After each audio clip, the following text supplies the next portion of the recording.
दोस्तों ये है इंद्रेश उपाध्याय, जो कि एक कथावाचक है, भागवत कथा कहता है, भगवान श्री कृष्ण की कथा करता है।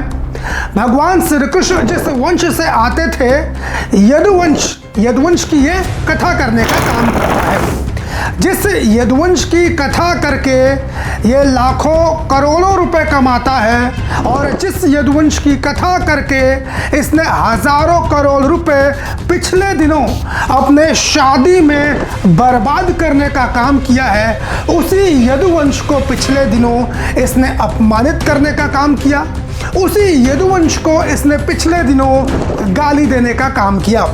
यानी जिस थाली में खाया, उसी थाली में इसने छेद करने का काम किया। इसकी वीडियो सोशल मीडिया के ऊपर जमकर वायरल हुई थी। सोशल मीडिया के ऊपर यादव समाज के लोगों ने इसकी जमकर आलोचना की थी। तमाम यादव संगठनों के द्वारा इसको धमकियां दी गई थी। तमाम यादव संगठनों के द्वारा इससे माफ़ी मांगने के लिए कहा गया था, जिसके बाद अब इसने एक और वीडियो बनाई है, और उस वीडियो के अंदर इसने यादव समाज के लोगों से माफ़ी मांगने का काम किया है। पूरा मामला क्या है दोस्तों, मैं आप लोगों को विस्तार से बताता हूं। दरअसल ये इंद्रेश उपाध्याय, जैसा कि मैंने आप लोगों को बताया, ये भागवत कथा करता है, भगवान श्री कृष्ण की कथा करता है, और यदुवंश की कथा ये करने का काम करता है। इसकी एक वीडियो थी जो 2-3 साल पहले की इसने बताई। उस वीडियो के अंदर इसने यादव समाज के लोगों का अपमान किया। अपमान दरअसल आप सभी लोग जानते हैं कि जिस तरह की बातें राजपूतों के द्वारा की जाती है, यदुवंशी राजपूतों के द्वारा की जाती है, उसी नैरेटिव को इसने आगे बढ़ाने का काम किया। इसने बोला कि यादव अलग होते हैं, यदुवंशी अलग होते हैं, इसी प्रकार की बातें की जैसा कि यदुवंशी राजपूतों के द्वारा की जाती है। पहले उस वीडियो को आप लोग देखिए। बंधु, यादव और यदुवंशी अलग हैं। यादव समाज के लोग ये अलग एक वर्ग है, और जो यदुवंशी जिसमें भगवान का अवतरण हुआ वो अलग है। कई जगह ऐसा यादव सोचते हैं कि वे भगवान के वंशज हैं। नहीं, यदुवंशी एक तो बचे नहीं भगवान के जाने के बाद, भगवान समस्त यदुवंश का नाश करके गए, और 2-4 यदि बचे भी होंगे तो उनके भी वंशज अब तक रहे नहीं। लेकिन अभी मैं जोधपुर में कथा कर रहा था, तो जोधपुर में वहां के राजघराने के एक व्यक्ति मिलने आए। उन्होंने अपना पूरा बायोडाटा खोल के बताया, तो उन्होंने बताया कि वे यदुवंश, उनके मतलब कृष्ण उनके पूर्वज थे। परंतु भागवत की माने तो भगवान का कोई वंश बचा ही नहीं था, और कहीं बचा भी होगा तो बड़े जन जानते होंगे, हमको इतना पता नहीं है। लेकिन मैंने सुना है जो जादौन होते हैं वे यदुवंशियों से ही निकले हुए हैं। उनको मान सकते हैं कि वे यदुवंश में वही परंपरा है यदुवंश की। तो देखा दोस्तों आप लोगों ने, इस वीडियो के अंदर इसने यह बताने का प्रयास किया कि यादव और यदुवंशी अलग होते हैं। इसके अलावा इसने यह भी बताने का प्रयास किया कि दरअसल भगवान श्री कृष्ण का जो पूरा वंश था, यदुवंश था, वो तो समाप्त हो चुका है, वो तो बचा ही नहीं है। और आज के जो अपने आप को यादव कहते हैं, यानी हम लोग जो अपने आप को यादव कहते हैं, उसका भगवान श्री कृष्ण से कोई भी लेना देना नहीं है। दरअसल जो भगवान श्री कृष्ण का यदुवंश था, आज के यादव वो यदुवंशी नहीं है। इस प्रकार की इसने बात कही थी। के साथ ही इसने एक और बात जोड़ दी। इसने राजस्थान में एक राज परिवार अपने आप को कहता है और दावा करता है कि वो भगवान श्री कृष्ण का असली वंशज है। वो अपने आप को यदुवंशी राजपूत बोलते हैं, जादौन राजपूत हैं। इस इंद्रेश उपाध्याय ने कहा कि अगर भगवान श्री कृष्ण का वंशज कोई माना जा सकता है, कोई यदुवंशी माना जा सकता है, तो वो यदुवंशी राजपूत यानी कि जादौन माने जा सकते हैं। इस प्रकार की बात इस इंद्रेश उपाध्याय के द्वारा 2-3 साल पहले किसी कथा के दौरान कही गई। अब उसकी ये वीडियो सोशल मीडिया के ऊपर वायरल हो गई। वायरल होने के बाद यादव समाज के लोगों ने उस वीडियो को देखा, और फिर उसके बाद सोशल मीडिया के ऊपर जमकर इसे ट्रोल किया गया, जमकर इसे गालियां दी गई। उसके बाद दोस्तों इस इंद्रेश उपाध्याय ने अपनी इस पुरानी वायरल वीडियो के ऊपर सफाई देते हुए क्या कुछ कहा, वो भी आप लोग सुनिए। जय श्री कृष्ण, जय श्री राम। सर्वप्रथम तो हमारे समस्त यादव समाज भाई बंधुओं को बहुत बहुत क्षमा प्रार्थी है।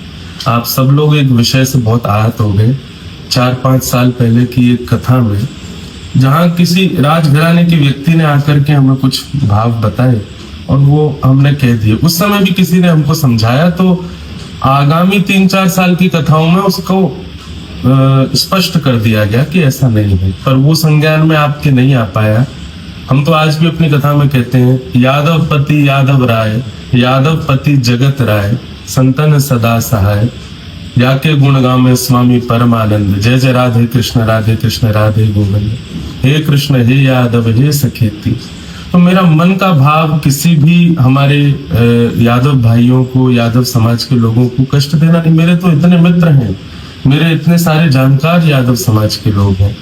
हम आप सब लोग आपस में एक ही हैं। हमें आपस में अलग होने के लिए कोई विषय नहीं है, इसलिए कई अराजक तत्व ऐसा करवा देते हैं कि हम लोग ही आपस में लड़ लें।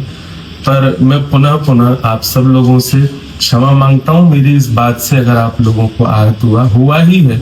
और भैया हम तो प्रेम के भाव से कथा कहते हैं, विवाद में पढ़ना तो मेरा कभी स्वरूप रहा ही नहीं। आप सब लोग हमारे हैं और पूरा भारतवर्ष हमारा है, सब ठाकुर जी के हैं, इसलिए आप बिल्कुल भी अपने हृदय में इस बात को ना लें। और सबको हम बस प्रणाम करते हैं। जय श्री कृष्ण, जय श्री राम। तो देखा दोस्तों, ये इंद्रेश उपाध्याय जब यादव समाज के लोगों ने इसे गाली देने का काम किया, इसे धमकियां देने का काम किया, इसे ट्रोल करने का काम किया, उसके बाद ये इंद्रेश उपाध्याय आया और सफाई देते हुए कहता है कि दरअसल वो वीडियो तो 2-3 साल पहले की वीडियो है और उसने उस वीडियो में जो भी बातें कही थी वो इसलिए कही थी क्योंकि जो राजस्थान में स्वघोषित जो राज परिवार है, जो अपने आप को भगवान श्री कृष्ण का वंशज होने का दावा करता है, झूठा दावा करता है, उन लोगों के द्वारा एक कथा का आयोजन किया गया था और उस कथा में इस जो इंद्रेश उपाध्याय है इसको बुलाया गया था। तो उन लोगों के कहने पर इसने वो बात उस कथा के दौरान कही थी। इसके बाद इसने ये भी बताया कि कथा करने के बाद इसको इस बात का एहसास हो गया था कि इसने कथा के अंदर जो बातें कही हैं वो सरासर गलत कही हैं और वो वीडियो अब जाके वायरल हुई है। इसीलिए इस इंद्रेश उपाध्याय ने पूरे यादव समाज से माफ़ी मांगने का काम किया है और उसने कहा है कि जो भी बातें उसने कही थी वो गलत कही थी और उसको लेकर वो पूरे यादव समाज के लोगों से माफ़ी मांगता है। चलिए दोस्तों, ये अच्छी बात है कि इंद्रेश उपाध्याय ने अपनी गलती मानी और पूरे यादव समाज के लोगों से माफ़ी मांगने का काम किया। यह दिखाता है दोस्तों कि अगर यादव समाज के लोग एकजुट रहें और अपनी एकजुटता दिखाएं तो किसी को भी झुकाने पर मजबूर कर सकते हैं, बशर्ते कि यादव समाज के लोग सही हों। मैं नहीं कह रहा हूं कि किसी भी गलत बात को मनवाने के लिए यादव समाज को एकजुटता दिखानी चाहिए। जब बात हक अधिकार की आए और सच्चाई की आए उस वक्त यादव समाज के लोगों को एकजुटता दिखानी चाहिए। देश भर के यादवों को एकजुट होना चाहिए, क्योंकि आप सभी लोग देख रहे हैं दोस्तों कि ये एक नैरेटिव चलाया जा रहा है।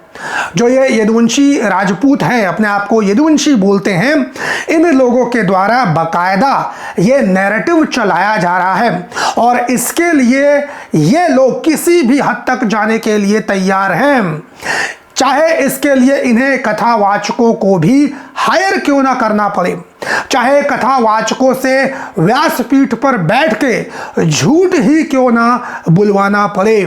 क्योंकि जो सही मायने में कथावाचक होगा ना दोस्तों, जिसने सही मायने में भागवत पढ़ी होगी, जिसने सही मायने में श्री कृष्ण को जाना होगा, उनके वंश को जाना होगा, वो कभी भी इस प्रकार की बात कह ही नहीं सकता है।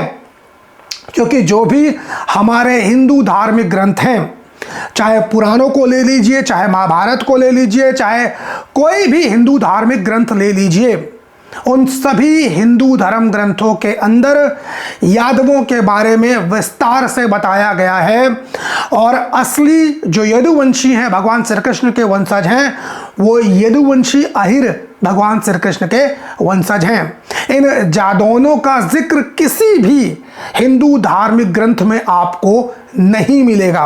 ये जो जादौन जडेजा भाटी हैं, इनका जिक्र किसी भी हिंदू धार्मिक ग्रंथ के अंदर नहीं मिलता है। जैसे उस जमाने के अंदर, द्वापर युग के अंदर, एक पौंड्रक नाम का व्यक्ति हुआ करता था, राजा हुआ करता था, जो अपने आप को असली यदुवंशी बोलता था, असली भगवान श्री कृष्ण बोलता था। उसी तरीके से दोस्तों, यादव यदुवंशी अहिर समाज वो भगवान श्री कृष्ण का असली वंशज है, और पौंड्रक के जो असली वंशज हैं वो यही यदुवंशी राजपूत हैं। जिस तरीके से पौंड्रक अपने आप को भगवान श्री कृष्ण होने का दावा करता था, उसी तरीके से जो उसके वंशज हैं, ये यदुवंशी राजपूत जादौन जडेजा भाटी, ये भी अपने आप को भगवान श्री कृष्ण का वंशज होने का दावा करते हैं।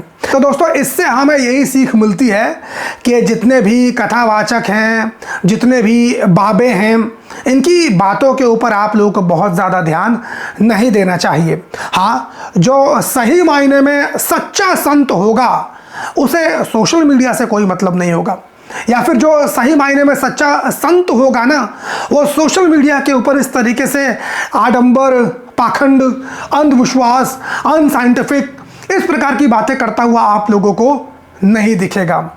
तो कभी भी आप किसी बाबा को माने तो पहले उसको आप लोगों को जाने, बाबा के बारे में जाने, पढ़ें, सुने, रिसर्च करें, उसकी बातों के ऊपर गौर करें। उसके बाद ही किसी बाबा को आप लोग गुरु बनाएं, उसके बाद ही किसी बाबा की बातों पर आप विश्वास करें। इंद्रेश उपाध्याय ने यादव समाज के लोगों से माफ़ी मांगी। मैं इसका स्वागत करता हूं और उम्मीद करता हूं कि ये इंद्रेश उपाध्याय और इसकी बिरादरी के जितने भी लोग हैं, ये आगे से यादव समाज के ऊपर कोई भी टीका टिप्पणी करने से बचेंगे। बाकी दोस्तों, आप लोगों का इस इंद्रेश उपाध्याय के बारे में और ऐसे तमाम पाखंडी ढोंगी बाबाओं के बारे में क्या विचार हैं, कमेंट करके ज़रूर बताइए। और फेसबुक, ट्विटर, इंस्टाग्राम, यहाँ पर मेरी आईडी आपको मिल जाएगी, आप वहाँ पर भी जाकर मुझे फॉलो कर सकते हैं। मुलाकात करता हूँ किसी और वीडियो में, तब तक के लिए बहुत बहुत धन्यवाद। जय हिंद।